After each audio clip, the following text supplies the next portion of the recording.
Teenage multimillionaires flying around in their own jet planes.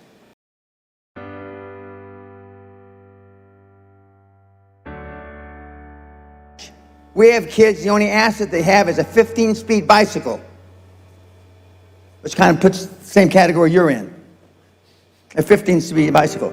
For those of you that have done any research at all, on my website, we have teenage multimillionaires flying around in their own jet planes.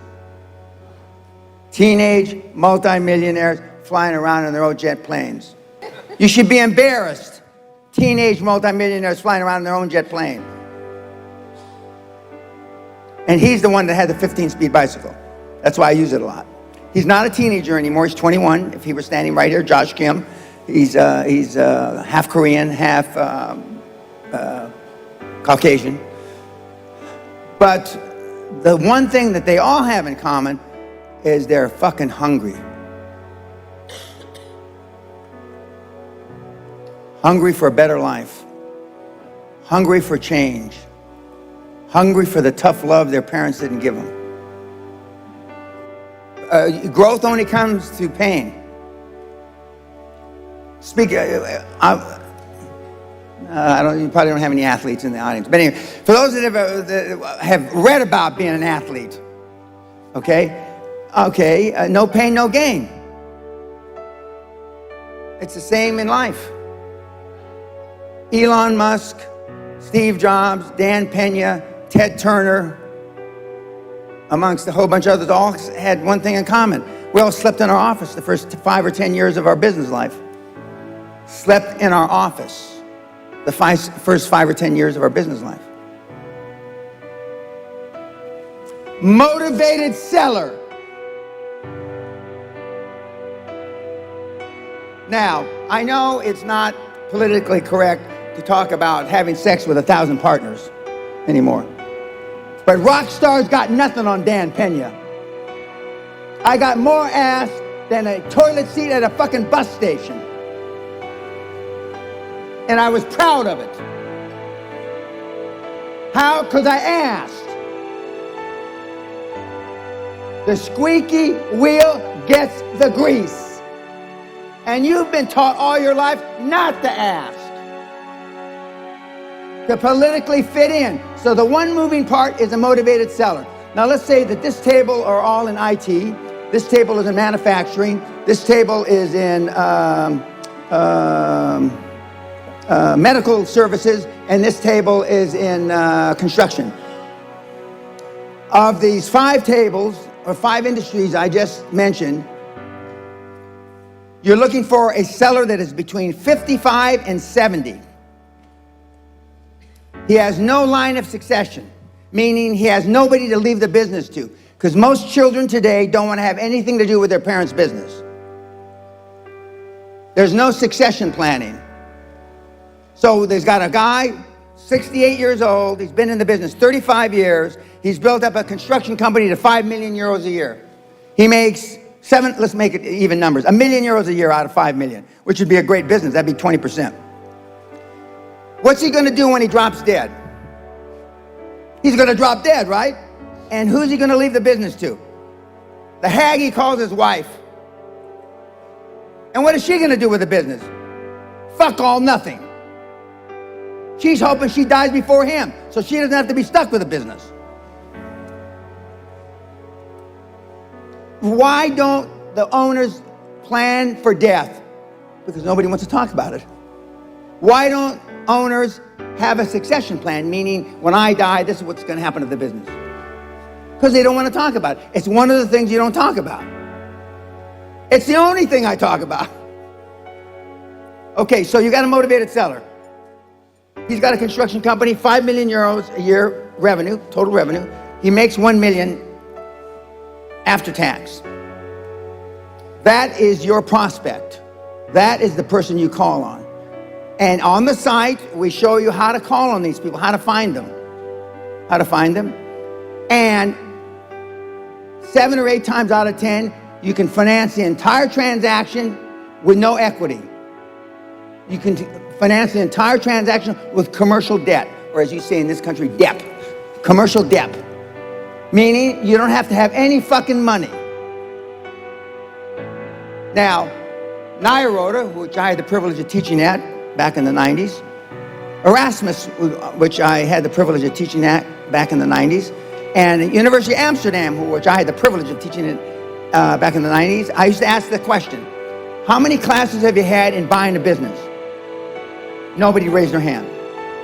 How many classes have you had in selling a business? Nobody raised their hand.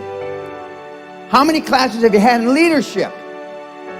Nobody raised their hand. Now I'm here to tell, because I checked last week, those three fine universities still don't have any classes in those three subjects. So they're not teaching you how to sell your business. They're not teaching you how to buy a business. Arguably, they're only teaching you how to run a business.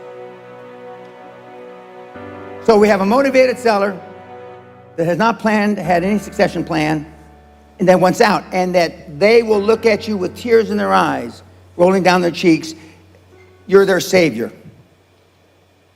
Because otherwise, they're going to die. And most of the owners that I just described in those 5 industries are going to die intestate. That means without a will. Why don't they have a will? For the same reason I just said, because they don't want to talk about dying. So what happens when John dies and leaves Mary his business without a will? It goes into probate, or whatever the equivalent there is in this country, which means it's in limbo. And it's going to be there between 6 and 36 months. But you step in like a knight on a white charging horse to save them. And that's the methodology we use. And this methodology has been around about 140 years. And the first person to think of this, and it wasn't Dan Pena, Andrew Carnegie, the wee Scot, arguably the first really wealthy guy on the planet, who happens to coincidentally come from right down the road from where I live in Scotland. That's what QLA is. It shows you how to go in and buy the businesses for little or no money out of your own pocket and using commercial debt. And what Trump has done to assist you, even though you may not like him, is because now interest rates are at the lowest in 5,000 years. And I hear they're going to go lower in America. And when America sneezes, Holland catches a cold. So if interest rates go lower in America, what do you think is going to happen here? Interest rates are going to go lower. And that's what the QLA is, and it's a simple process. And he followed QLA. This is his 3rd time around. But he bought businesses with no money, right? Right? I mean, he did it. And it doesn't, you know, it's nothing really hard. Now, why doesn't ING Bank tell you this? Why doesn't Rabo tell you this? And whatever the other Dutch banks are, right? Because this methodology I just described to you has little or no fees. I'm going to repeat myself. Little or no fees. There's no investment banking fee. There's no management fee. There's no succession fee. Because you're using commercial debt. And that's why they don't tell you. You don't leave without the money or a check or a wire transfer. You sit there and until they're embarrassed. You go in when the fucking bank opens up, 9 o'clock you open, 10, and you don't leave the goddamn place until you got money in your pocket. I mean, literally. Now, see, most of you wouldn't do that because you'd be embarrassed. New ING branch opens up in wherever, okay? There's 3 things that you know for sure. Number 1, they've done a lot of marketing surveys that they need a branch there. Number 2, the bank branch has a lot of money, ING Bank. And number 3, they have no customers. That new branch does not have one customer when it opens up the first day on a Monday morning. Except for you, because you're going to be the first one in the door. I used to go around in my limousine. I'd go from branch to branch to branch. Boss, wake up, we're here. And I go through the same bullshit, the same pitch, which are all on my site free. And I wouldn't leave without it. And we give you a script. What is your legal lending limit? What's your personal lending limit? The bank officer. You probably don't even know, if you've ever dealt with a bank, what the legal lending limit of the bank is. You probably don't even know what the banker's legal lending limit. And the banker will say, well, I can sign for $50,000. You personally can sign for $50,000. What a lucky day for the 2 of us. All I need is $49,500. What a lucky fucking day. And we have kids doing this in the Netherlands today. And the reason why it's easier, because from 20 years ago, there's probably 100 times more cash trying to get out of the bank doors into our pockets now than when you did it 20 years ago. For every dollar, for every euro you put in a bank, they lend out between 20 and 40 euros for every euro you put in, depending on the structure, depending on the balance sheet of the bank. So for every 1,000 euros you deposit, they can lend out between 20,000 and 40,000 euros. And when I was here teaching in the late 90s, I had a speech. It was called Holland is Not Heaven. And I was a member of the Amstel Club. I'm getting up and making a speech, and Mr. Heineken stood up and said, Mr. Pena, I don't mean to be rude or interrupt you, but could you speak about something else? And I said, well, Mr. Heineken, but why? He says, we all know that, but the Dutch don't like to face up to the truth. When we talk about something else that's happier for us. And so then the then chairman of ING Bank stood up and said, well, Mr. Pena, let's talk about prostitution. We all understand that. And so, and I didn't know much about prostitution, at least the way it is legalized here. And so I talked another 10 or 15 minutes, and then we retired to the bar and we had drinks. But now the difference is there's so much more money. And from when you did it, the interest rates are probably 1/5 as high as they were when you took the money from the bank. Because when you take private equity and venture capital, they're going to want the lion's share of the ownership of the business. The famous story is when Steve Jobs and Wozniak started Apple, they got an investment of $91,000 from a guy named Marcellus. He took 1/3 of the equity, and Wozniak and Jobs took 1/3 each.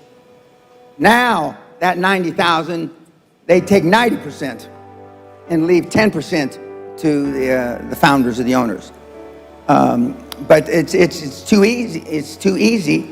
And when you know that the banks, 75% of all bank loans on the planet are made the last 90 days of the calendar year. I'm going to say it again. 75% of all bank loans made in the world are made the last 90 days of the year. Why? Because they want to get the money out the door so they can pay Christmas bonuses. Now that's a pretty shitty reason. But if the bankers were fucking smart, they wouldn't be fucking bankers, would they? I'm going to say it again slow because you're Dutch. 75% of all money loans in the entire world are made the last 90 days of the calendar year. For that very reason. Well, you can do a joint venture. A joint venture by accounting standards is a 50-50. Joint ventures are not 80-20 or 70-30, they're 50-50. Because he may not be motivated today, but let's say he's only 57 and he wants to retire when he's 65. You buy 50% of his business, you're his 50% partner for the next 6 or 7 years, and then you buy the next 50% at the end of that 6 or 7 years. But 9 times out of 10, they won't last till they're 65. When they see that they've turned over the reins, so to speak, and they've turned over the leadership, and they've turned over the controls, and you really know what you're doing, then they'll probably last 2 or 3 years and they'll run out. But nobody wants to, unless you're having sex, nobody wants to die in the saddle. I mean, you don't. You want to die and go to where you live in the sun and sail your boat around. And so it's not that hard. But they're not going to call you. So if you're waiting for the motivated sellers to knock on your door, which most of you will, not just this group, any group I speak before, they're not going to knock on your door. Just that doesn't happen.